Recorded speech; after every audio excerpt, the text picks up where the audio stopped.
My girlfriend has a very big house, an expensive Rolex watch, and a Mercedes Benz. What does your girlfriend have? Well, my girlfriend has an expensive thing which is priceless that your girlfriend doesn't have. And may I know what is that? Well, my girlfriend has a terrific mind. That's why she made me her boyfriend. What? A terrific mind. That's why she made you her boyfriend. Mamma mia. Hello दोस्तों, मैं हूं आपका दोस्त विकी आरम और अभी जो आपने video देखा है आई होप कि आपने एंजॉय भी किया होगा।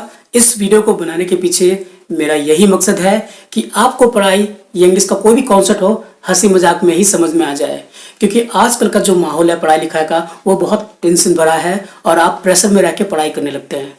तो मेरी ये कोशिश है, जैसे मैंने खुद से इंग्लिश सीखी वैसे ही मैं चाहता हूँ कि आप भी वैसे ही इंग्लिश सीखें। और ये जो हंसी मजाक वाला ट्रिक है इसमें क्या होता है कि एक तो आपका दिमाग इंटरटेनमेंट से रिफ्रेश रहता है, दूसरा आपको ये भी समझ में आता है कि जो चीज़ हम सीखने जा रहे हैं, जैसे आज का टॉपिक है हैज़, ठीक है वो या हैज़ हो, इनका बेसिक यूज होता है आपके पास कोई चीज़ होना, ठीक है। तो अब इस कॉन्वर्सेशन में, ये कॉमेडी कॉन्वर्सेशन है, इसमें एक हैज़ का यूज हुआ है, ठीक है।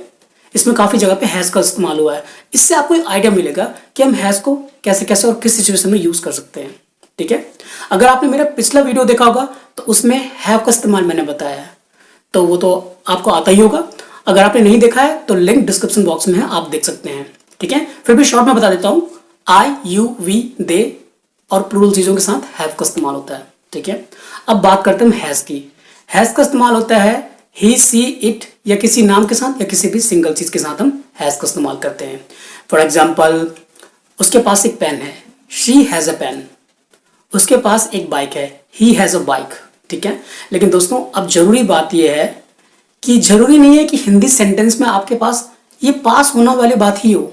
इस बात को वो ऐसे भी कह सकता है कि उसके 2 बच्चे हैं, ही हैज़ 2 किड्स। तो इसमें पास होने वाली बात तो नहीं है, लेकिन सेंस वही है, उसके 2 बच्चे हैं, वो उसके पास ही रहते हैं, ठीक है, यानी उसके पास ही 2 बच्चे हैं। तो इसलिए उसने बोला है कि उसके 2 बच्चे हैं, ही हैज़ 2 किड्स। तो उम्मीद करता हूँ दोस्तों आपको कॉन्सेप्ट समझ में आ रहा होगा।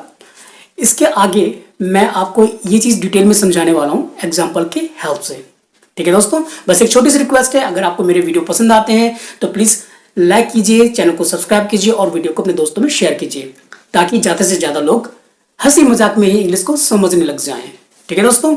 अब हम ऐसे ही कॉमेडी की हेल्प से कुछ और सारे सेंटेंसों को समझने की कोशिश करते हैं। So let's get started.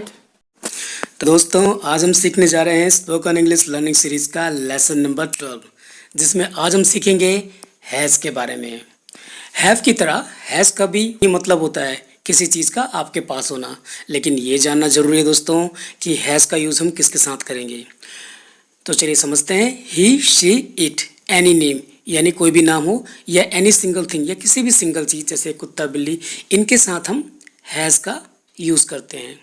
उसे लिखने का तरीका क्या होता है दोस्तों, सपोज ही हैज़ प्लस उसके पास जो भी चीज़ है वो हम उसके आगे लगा देंगे, यानी हैज़ के बाद वो चीज़ लगा देंगे।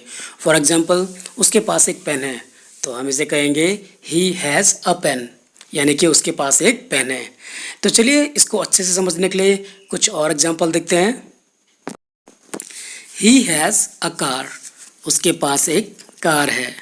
शी हैज़ अ डॉग, उसके पास एक कुत्ता है। She has a diamond ring, उसके पास एक हीरे की अंगूठी है, मतलब वो बहुत पैसे वाली है। इट हैज़ 2 वायर्स, इसमें 2 तार होते हैं या इसके पास 2 तार होते हैं, इसका एक ही मतलब है दोस्तों। डॉग हैज़ अ टेल, कुत्ते की एक पूंछ होती है। Vicky has a big house, Vicky का एक बड़ा घर है। इसे हम ऐसे भी कह सकते हैं कि विक्की के पास एक बड़ा घर है, इसका एक ही मतलब है। Neha has a great talent, Neha में गजब का टैलेंट है या नेहा के पास एक गजब का टैलेंट है। Ravi has a handsome salary, Ravi की अच्छी तनख्वाह है या रवि के पास एक अच्छी सैलरी है। विक्की हैज़ 2 किड्स, विक्की के 2 बच्चे हैं या विक्की के पास 2 बच्चे हैं, इसका एक ही मतलब है दोस्तों। अब हम जानेंगे हैज़ से रिलेटेड नेगेटिव सेंटेंस। इसमें क्या करना होता है दोस्तों, he see it any name any single thing के साथ हम अगर आपके पास कोई चीज़ नहीं है तो डज नॉट हैव या डजंट हैव का यूज़ करेंगे। दोस्तों यहाँ पे डज नॉट हैज़ ना लगाइएगा, वो जो बिल्कुल गलत होगा। अगर डज लग गया है तो हमें हैज़ नहीं लगाना है, कभी हमें हैव लगाना है। फॉर एग्जाम्पल मुझे अगर कहना हो कि राम के पास बाइक नहीं है तो हम इसे सिंपली कहेंगे Ram doesn't have a bike, यानी कि राम के पास बाइक नहीं है।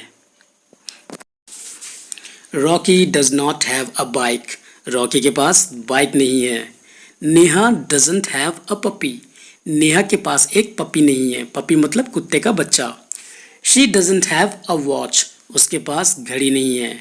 शी हैज़ नो कार, उसके पास कोई कार नहीं है। देखिए दोस्तों, कोई चीज़ आपके पास अगर नहीं है तो उसे कहने का ये दूसरा तरीका है, जैसे शी हैज़ नो कार, उसके पास कोई कार नहीं है। ऐसे ही अगर हमें कहना हो उसके पास पैसा नहीं है तो हम इसे ऐसे भी कह सकते हैं शी हैज़ नो मनी। अगर हमें कहना हो उसके पास लैपटॉप नहीं है तो हम इसे कहेंगे शी हैज़ नो लैपटॉप। तो हम इस तरीके से भी नहीं वाले सेंटेंस बना सकते हैं। अब हम जानेंगे इंटरोगेटिव यानी प्रश्नवाचक वाक्यों के बारे में। इस तरह के वाक्यों को प्रश्नवाचक बनाने के लिए डस का यूज़ करते हैं और साथ में हैव लगाते हैं। अब आप सोच रहे होंगे हैज़ के मामले में हैव का क्या लेने देना। कंफ्यूज होने वाली कोई बात नहीं है दोस्तों, मैं हूं ना आपके साथ, मैं सारे कॉन्सेप्ट क्लियर करूंगा। Does she have a car, क्या उसके पास कार है? अगर आपका जवाब है हाँ तो आप कहेंगे यस शी हैज़, यानी कि हाँ उसके पास है। या आप इसे ऐसे भी कह सकते हैं यस शी डज, इतने से भी काम चल जाएगा। अगर आपका जवाब नहीं में है तो आप बोलेंगे नो शी डजंट हैव, यानी कि नहीं उसके पास नहीं है। या आप इसे ऐसे भी कह सकते हैं नो शी डजंट, इतने से भी काम चल जाएगा। अगला देखते हैं, does Neha have a watch, क्या नेहा के पास घड़ी है? अगर है तो हम कहेंगे यस शी हैज़, अगर नहीं है तो हम कहेंगे नो शी डजंट हैव। अगला देखते हैं, डज इट हैव शुगर, क्या इसमें चीनी है?